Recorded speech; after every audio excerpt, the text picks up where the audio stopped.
Voici ce que dit l'apôtre Paul à Timothée et à nous tous, parce que nous savons que toute écriture est inspirée de Dieu, est utile pour enseigner, convaincre, corriger, instruire dans la justice et la vérité. Combat le bon combat. On pourrait combattre le mauvais combat, mais Dieu ne veut pas que nous puissions combattre le mauvais combat. Combat le bon combat de la foi. Saisis la vie éternelle. Saisis-la, la vie éternelle. Amen. Alléluia. À laquelle tu as été appelé. Pour laquelle tu as fait une belle confession en présence d'un grand nombre de témoins. Amen. Frères et sœurs, l'apôtre Paul nous demande de combattre. De combattre le bon combat. L'apôtre Paul, encore dans une de ses lettres, il dit: prenez toutes les armes de Dieu. Afin, regardez-moi, si vous ne me regardez pas, vous êtes foutus. Afin que celui qui rôde, comme un lion rugissant, celui qui rôde autour de vous, celui qui rôde autour de vous, celui qui rôde, et attention, qu'on se le dise, il rôde autour de nous, mais la vérité, il rôde aussi autour de nos enfants.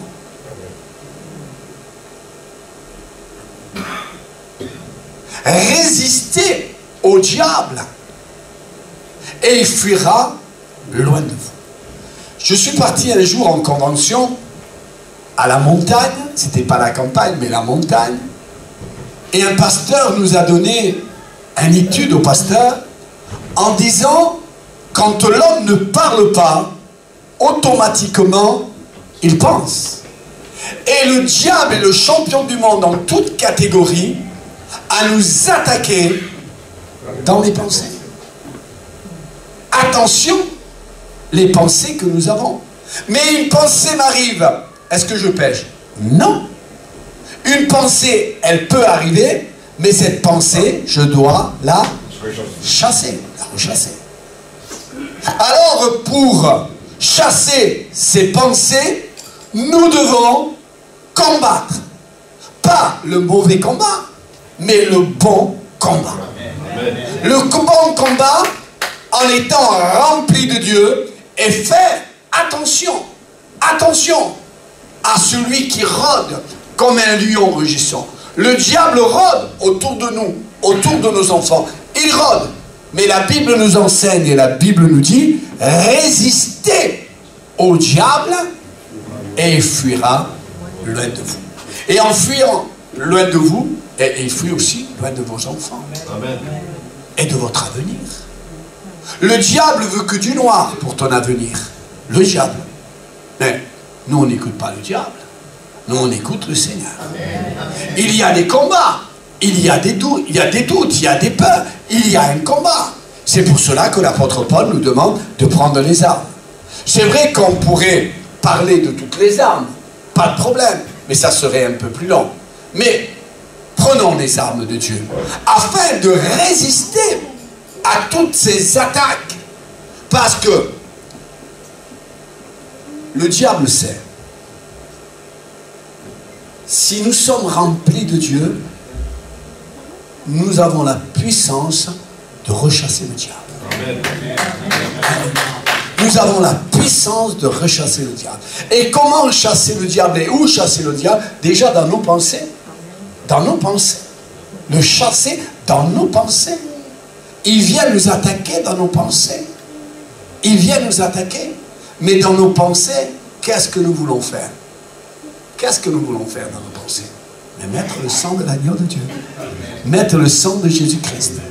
Il y a les bergers quand ils arrivent en été, parce qu'en été, dans la plaine, les pâturages, à cause du soleil, il n'y en a presque plus. Alors les bergers amènent les brebis dans la montagne pour que les brebis puissent manger. Et arrivés là-bas, ils prennent de l'huile, pour les mettre sur le nez, ici.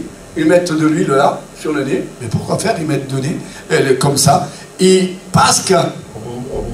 Aux brebis, parce que quand une mouche arrive, elle ne peut pas rentrer par le nez à la tête, parce que quand une brebis, il y a une mouche qui rentre, elle va à la tête, elle devient folle.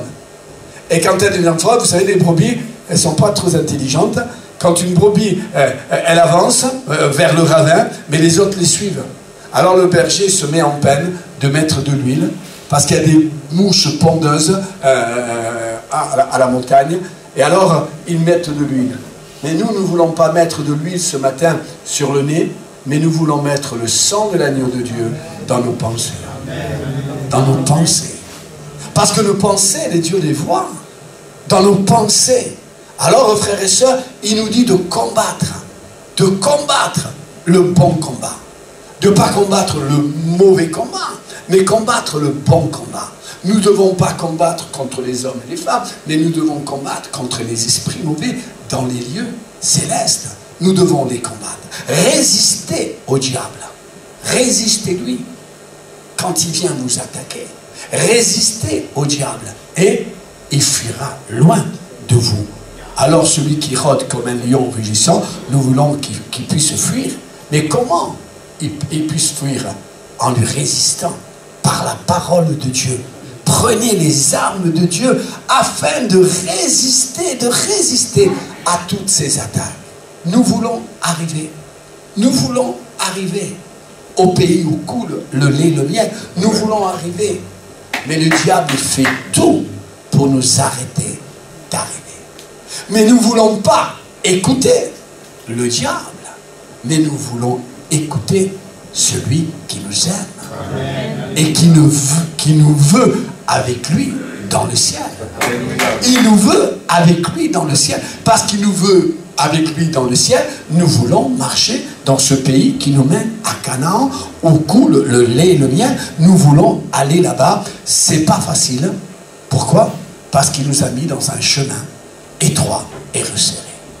Et dans ce chemin étroit et resserré, nous ne pouvons pas faire ce que nous avons envie de faire. Nous ne pouvons pas dire ce que nous avons envie de dire. Nous ne pouvons pas aller où ce que le Seigneur ne veut pas qu'on aille. Comment un chrétien peut aller en boîte de nuit? Mais Dieu ne veut pas qu'on aille en boîte de nuit. Comment un chrétien peut aller là-bas? Comment un chrétien peut aller là-bas? Non, il y a des endroits que nous pouvons aller, oui, mais il y a des endroits que nous ne pouvons pas y aller. Chercher la sanctification sans laquelle, il y a une contradiction, hein, on pourrait se dire. Chercher la sanctification sans laquelle personne ne verra Dieu. Mais il n'est pas écrit, celui qui croira et qui sera baptisé sera sauvé, c'est vrai. Mais Dieu nous place dans un chemin étroit et resserré. Le chemin qui nous amène à Canaan, ce n'est pas un chemin large et spacieux. Je ne fais pas ce que je veux. Je ne dois pas faire ce que je veux, mais ce qu'il veut. Alors il faut que je combatte le bon combat. En laissant Dieu marcher devant nous, on n'aura pas de problème. Je dis souvent, je laisse l'avenir de mes enfants et de mon foyer entre tes mains. Il est mieux entre tes mains qu'entre mes mains. N'est-ce pas, c'est pas vrai? Si tu mets le Seigneur tu mets ton avenir entre les mains du Seigneur, ça ne pourra aller que bien. Entre tes mains, tu peux te tromper, mais lui ne se trompe pas. Alors, ça va être bon. Je pense, et je me trompe, le peuple d'Israël, Moïse, était déjà parti dans le désert. Il était déjà allé dans la région du Sinaï. Il était déjà monté dans la montagne d'Horeb. Mais par quel endroit il est passé?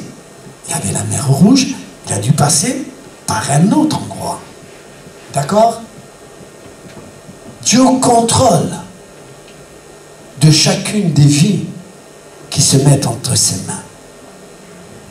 On dit, Seigneur, mais qu'est-ce qui m'arrive? Mais tu es dans mes mains. Rien de mauvais ne peut t'arriver si tu es dans les mains du Seigneur. Il y a des gens qui disent, ouais Seigneur, tu l'as dit, tu l'as dit. Il y a des gens qui sont dehors la main du Seigneur. Seigneur, tu as dit que moi et ma famille, nous serons bénis. Mais si toi tu es tordu, ta famille ira dans le tordu. Mais si toi tu es droit, ta famille ira dans le droit. Alors, frères et sœurs, Dieu ne se trompe pas et ne peut pas se tromper. L'armée d'Israël, l'armée d'Égypte était une armée redoutable. Une armée puissante. En matériel, en chevaux. Elle était une armée très puissante. Redoutable. Comment détruire cette armée qui était à la recherche des Hébreux pour les ramener en Égypte? Parce que les Hébreux s'en vont en direction de la mer Rouge. C'est pas par là qu'il fallait passer. Il y a une mer qui va les empêcher de passer de l'autre côté. Seigneur, c'est pas par là. Et je dis, c'est par là. Comment, Seigneur?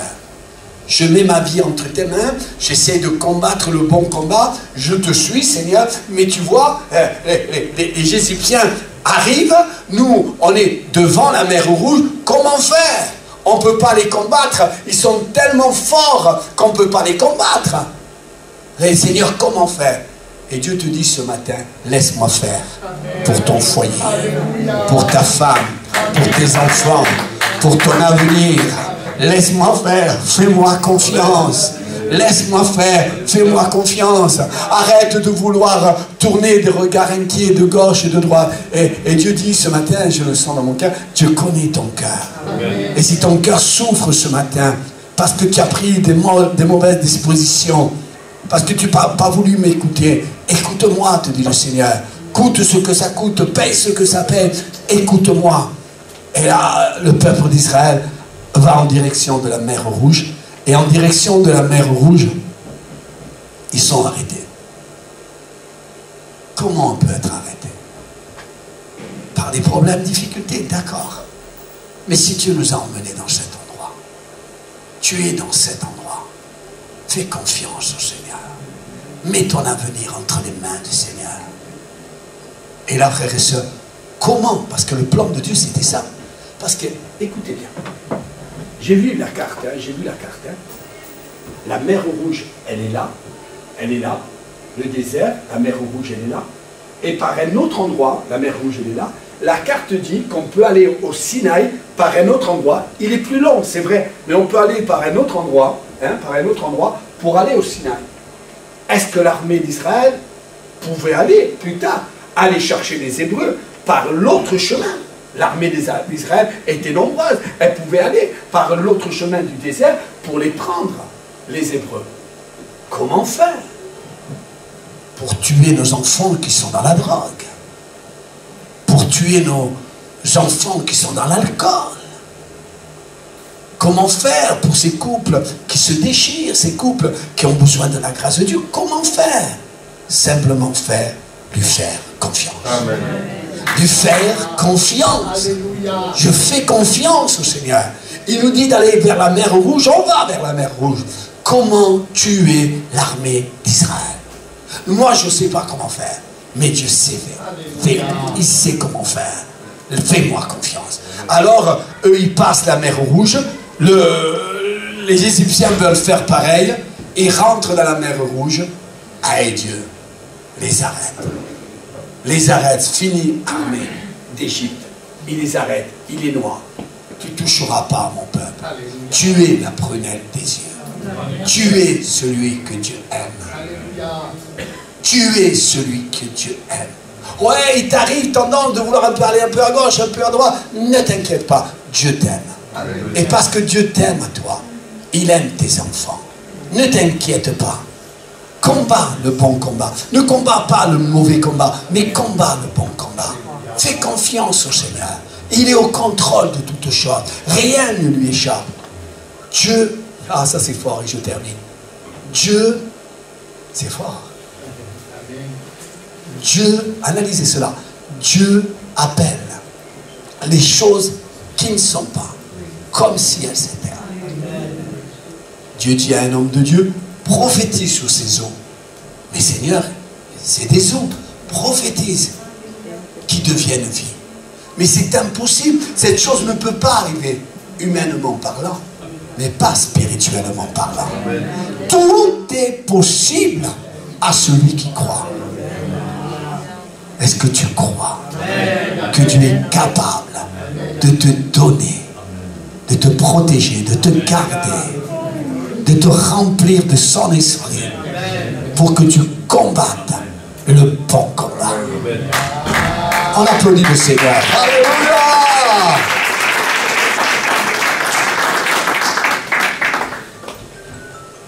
Voici ce que me dit le Seigneur. Si tu ferais comme ça, ton avenir serait formidable. Amen. Marche dans les voies de Dieu. Combat le bon combat. Et ne t'arrête pas de lui faire confiance. Amen.